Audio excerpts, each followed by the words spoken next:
ಎಲ್ಲರಿಗೂ ನಮಸ್ಕಾರ. ಶಿವಕಾವ್ಯ ಚಾನಲ್ಗೆ ಸ್ವಾಗತ. ಇವತ್ತು ನಾನು ಮನೆಯಲ್ಲೇ ಸುಲಭವಾಗಿ ಮಾಡುವಂಥ ಹೀರೆಕಾಯಿ ಗೊಜ್ಜು ಅದನ್ನು ನಿಮ್ಮ ಜೊತೆ ಶೇರ್ ಮಾಡ್ತಾಯಿದ್ದೀನಿ. ಈ ಒಂದು ಹೀರೆಕಾಯಿ ಗೊಜ್ಜಿಗೆ ನಾನು ಯಾವುದೇ ರೀತಿಯ ಮಸಾಲೆ ಆಗಲಿ ಅಥವಾ ತೆಂಗಿನಕಾಯಿಯಲ್ಲಿ ಹಾಕಲಿ ಯಾವುದನ್ನೇ ನಾನು ಉಪಯೋಗಿಸಲ್ಲ. ಯಾಕೆಂದರೆ ನಾನು ನಮ್ಮ ಮನೇಲಿ 99% ನಾನು ಮಾಡುವಂಥ ಸಿಂಪಲ್ ಅಡುಗೆಯಲ್ಲಿ ಕಾಯನ್ನು ಉಪಯೋಗಿಸೋದಿಲ್ಲ. ಅದರಿಂದ ನಾನು ಈಗ ನಿಮ್ಮ ಜೊತೆ ಶೇರ್ ಮಾಡ್ತಿರೋದು ಸಹ ಕಾಯಿ ಹಾಕಿ ಮಾಡುವಂತಹ ಹೀರೆಕಾಯಿ ಗೊಜ್ಜು. ಇದು ಆರೋಗ್ಯವಾಗಿರುವಂಥವ್ರಿಗೂ ಮತ್ತು ಆರೋಗ್ಯ ತಪ್ಪಿರುವಂಥವ್ರಿಗೂ ಸಹ ಈ ಒಂದು ಹೀರೆಕಾಯಿ ಗೊಜ್ಜು ಒಳ್ಳೆಯದು. ಅದರಿಂದ ಇದನ್ನು ನಿಮ್ಮ ಜೊತೆ ಶೇರ್ ಮಾಡ್ತಾಯಿದ್ದೀನಿ. ಅದಕ್ಕೆ ಮುಂಚೆ ಯಾರೆಲ್ಲ ನನ್ನ ಚಾನಲ್ ನೋಡ್ತಾ ಇದ್ದೀರಾ ಮರೆಯದೆ ನನ್ನ ಚಾನಲ್ನ ಸಬ್ಸ್ಕ್ರೈಬ್ ಮಾಡ್ಕೊಂಡು ನೋಡಿ, ಹಾಗೂ ನನಗೆ ಸಪೋರ್ಟ್ ಮಾಡಿ ಮತ್ತು ಶೇರ್ ಮಾಡಿ, ಕಮೆಂಟ್ ಮಾಡಿ. ಈಗ ಹೇಗೆ ಮಾಡೋದು ಅಂತ ತೋರಿಸ್ತೀನಿ. ಮೊದಲು ಕುಕ್ಕರ್ನ ಒಲೆ ಮೇಲಿಟ್ಟು ಅದಕ್ಕೆ ಒಂದು 3-4 ಸ್ಪೂನ್ ಎಣ್ಣೆ ಹಾಕಿ, ಅದು ಕಾದ್ಮೇಲೆ ಅದಕ್ಕೆ ಸ್ವಲ್ಪ ಸಾಸಿವೆ, ಸ್ವಲ್ಪ ಕಡಲೆಬೇಳೆ ಹಾಕಿ, ಅದು ಸಿಡಿದ್ಮೇಲೆ ಈಗಾಗಲೇ ರೆಡಿ ಮಾಡಿ ಇಟ್ಕೊಂಡಿರೋಂಥ ಈರುಳ್ಳಿ, ಕರಿಬೇವು, ಮೆಣಸಿನ್ಕಾಯಿ ಎಲ್ಲನೂ ಅದು ಒಗ್ಗರಣೆಗೆ ಹಾಕಬೇಕು. ಅದು ಚೆನ್ನಾಗಿ ಬಾಡಿಸಿದ್ಮೇಲೆ ಸ್ವಲ್ಪ ಈರುಳ್ಳಿ ಕೆಂಪಾಗೋಕ್ಕೋಸ್ಕರ ಒಂಚೂರು ಉಪ್ಪು ಹಾಕಬೇಕು. ಉಪ್ಪು ಹಾಕಿದ ನಂತರ ನಾನು ಟೊಮೊಟೊನ ಕಟ್ ಮಾಡಿ ಹಾಗೆ ಹಾಕಲ್ಲ, ಅದನ್ನು ಮಿಕ್ಸಿಲಿ ನುಣ್ಣಗೆ ರುಬ್ಕೋತೀನಿ. ಯಾಕೆಂದರೆ ಇದಕ್ಕೆ ಯಾವುದೇ ರೀತಿಯ ಕಾಯಿ ನಾನು ಹಾಕಿರೋದ್ರಿಂದ, ಟೊಮೊಟೊನ ಹಾಗೆ ಹಾಕೋದ್ರಿಂದ ಗೊಜ್ಜು ಬರೋಲ್ಲ. ಇದರಿಂದ ಮಿಕ್ಸಿಲಿ ಅದನ್ನು ನುಣ್ಣಗೆ ರುಬ್ಕೊಳ್ಳೋದ್ರಿಂದ ನಮಗೆ ಇದಕ್ಕೆ ಗೊಜ್ಜು ಸಿಗುತ್ತೆ. ಆ ಕಾರಣಕ್ಕೆ ನಾನು ಟೊಮೊಟೊನ ನುಣ್ಣಗೆ ರುಬ್ಕೊಂಡು ಈ ಒಂದು ಒಗ್ಗರಣೆಗೆ ಹಾಕಿರುವಂತಹ ಈರುಳ್ಳಿ, ಮೆಣಸಿನಕಾಯಿ, ಕರಿಬೇವಿನ ಸೊಪ್ಪು ಇದ್ರ ಜೊತೆಗೆ ಅದನ್ನು ಮತ್ತೆ ಒಗ್ಗರಣೆಗೆ ಹಾಕ್ತೀನಿ. ಅದಾದಮೇಲೆ ಟೊಮೊಟೊನ ಸ್ವಲ್ಪ ಫ್ರೈ ಮಾಡ್ತೀನಿ. ಹಾಗೆ ಫ್ರೈ ಮಾಡಿ ಅದು ಹಸಿ ವಾಸನೆ ಎಲ್ಲ ಹೋದ್ಮೇಲೆ ಅದಕ್ಕೆ ನಾನು ದಿನನಿತ್ಯ ನಾವು ಸಾಂಬಾರಿಗೆ ಬಳಸುವಂತಹ ಖಾರದ ಪುಡಿನ ಒಂದು ಸಣ್ಣ ಸ್ಪೂನಲ್ಲಿ 1 ಸ್ಪೂನ್ ಹಾಕ್ತೀನಿ. ನಾವು ಹೆಚ್ಚಿಗೆ ಖಾರನ ಉಪಯೋಗಿಸಲ್ಲ. ನಾನು ಈ ಹೀರೆಕಾಯಿ ಗೊಜ್ಜು ಮಾಡ್ತಾ ಇರೋದು 1 kg ಹೀರೆಕಾಯಿ ಗೊಜ್ಜಿಗೆ ಮಾಡ್ತಾ ಇರೋದು. ಹಾಗೆ 1 ಸ್ಪೂನು ಖಾರದ ಪುಡಿ ಹಾಕಿ ಅದನ್ನು ಚೆನ್ನಾಗಿ ಫ್ರೈ ಮಾಡ್ತೀನಿ. ಅದಾದಮೇಲೆ ನಾನು ಸ್ವಲ್ಪ ಹೊತ್ತು ಅದನ್ನು ಹಾಗೆ ಮುಚ್ಚಿಟ್ಬಿಟ್ಟು ಹೀರೆಕಾಯಿ ಕಟ್ ಮಾಡಿ ಇಟ್ಕೊಂಡಿರೋದನ್ನ ತೊಳ್ಕೊಂಡು ಅದನ್ನು ಈ ಒಗ್ಗರಣೆಗೆ ಸೇರಿಸ್ತೀನಿ.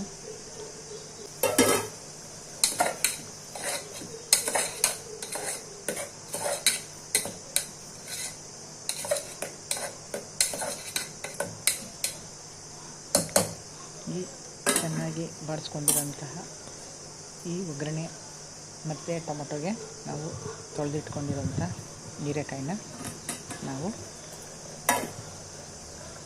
ಸೇರಿಸ್ಕೊತಾ ಇದ್ದೀನಿ. ಟೊಮೊಟೊ ಹಸಿ ವಾಸನೆ ಸ್ವಲ್ಪ ಚೆನ್ನಾಗಿ ಹೋದರೆ ಗೊಜ್ಜು ಚೆನ್ನಾಗಿರುತ್ತೆ.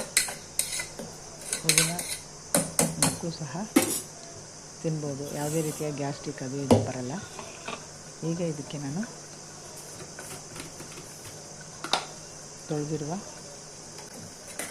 ಹೀರೆಕಾಯಿನ ಮಿಕ್ಸ್ ಮಾಡ್ಕೊತೀನಿ.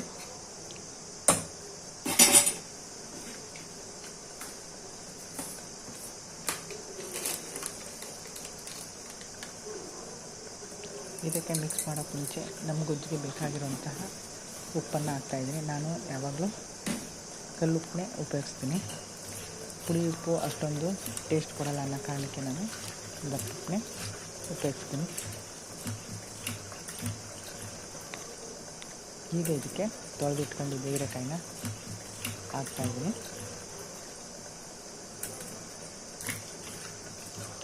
ಅದು ಸಣ್ಣ ಕುಕ್ಕರ್ ಆಗಿರೋದ್ರಿಂದ ನಾನು ಕಟ್ ಮಾಡಿದ 1 kg ಹೀರೆಕಾಯಿ ಪೂರ್ತಿ ಕುಕ್ಕರ್ ತುಂಬ ಆಗುತ್ತೆ.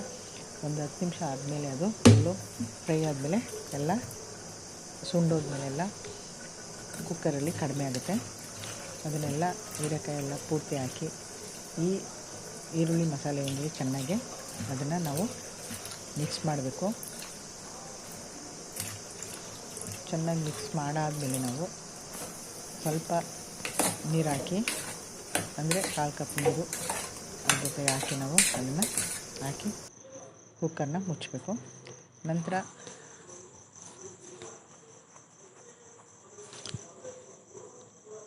ಒಂದೆರಡು ವಿಷಲ್, ನೀವು ಜಾಸ್ತಿ ವಿಷಲ್ ಬೇಕಾದರೂ ಕೂಗಿಸ್ಕೊಬೋದು ಚೆನ್ನಾಗಿ ಬೇಯಲಿ ಅಂತ.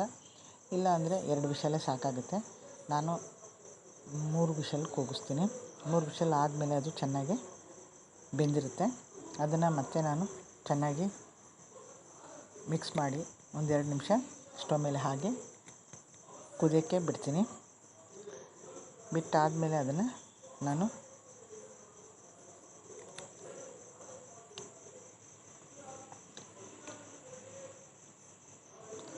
ಚಪಾತಿ ಜೊತೆ ಅಥವಾ ದೋಸೆ ಜೊತೆ ನಾವು ಅದನ್ನು ಉಪಯೋಗಿಸ್ತೀನಿ. ಇವತ್ತು ಚಪಾತಿ ಮಾಡಿರೋದ್ರಿಂದ ನಾನು ಈ ಗೊಜ್ಜನ್ನ ಚಪಾತಿ ಜೊತೆಗೆ ಯೂಸ್ ಮಾಡ್ತಾಯಿದ್ದೀನಿ.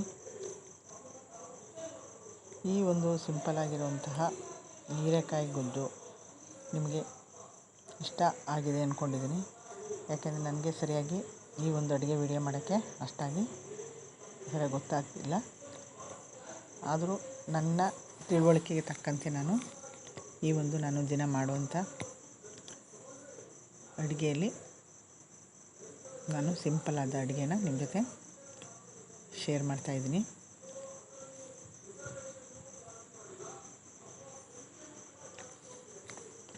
ಈ ಒಂದು ವಿಡಿಯೋ ನಿಮಗೆ ಇಷ್ಟ ಆಗಿದೆ ಅಂದ್ಕೊಂಡಿದ್ದೀನಿ. ಈ ಒಂದು ವಿಡಿಯೋ ಈಗ 3 ವಿಷಲ್ ಆಗಿದೆ. ಈಗ ಇದನ್ನು ನಾನು ಮಿಕ್ಸ್ ಮಾಡಿಬಿಟ್ಟು ಚಪಾತಿ ಜೊತೆಗೆ ಹಾಕ್ಕೊಡ್ತಾಯಿದ್ದೀನಿ. ನಾನೇನು ಈ ಅಡುಗೆಗೋಸ್ಕರ ಯಾವುದೇ ರೀತಿ ತಯಾರು ಮಾಡ್ಕೊಳ್ಳಲ್ಲ. ನಾನು ಮಾಡಬೇಕಾದ್ರೆ ಇದೊಂದು ವಿಡಿಯೋ ಮಾಡೋಣ ಅನ್ನಿಸ್ದಾಗ ನಾನು ಅದನ್ನು ವಿಡಿಯೋ ಮಾಡಿ ನಿಮ್ಮ ಜೊತೆ ಶೇರ್ ಮಾಡ್ತೀನಿ. ದಯವಿಟ್ಟು ಈ ಒಂದು ಚಾನಲ್ನ ಮರೆಯದೆ ಸಬ್ಸ್ಕ್ರೈಬ್ ಮಾಡ್ಕೊಂಡು ನೋಡಿ, ಲೈಕ್ ಮಾಡಿ, ಶೇರ್ ಮಾಡಿ. ಈ ವಿಡಿಯೋ ನೋಡಿದ್ದಕ್ಕೆ ಧನ್ಯವಾದಗಳು. ನಮಸ್ಕಾರ.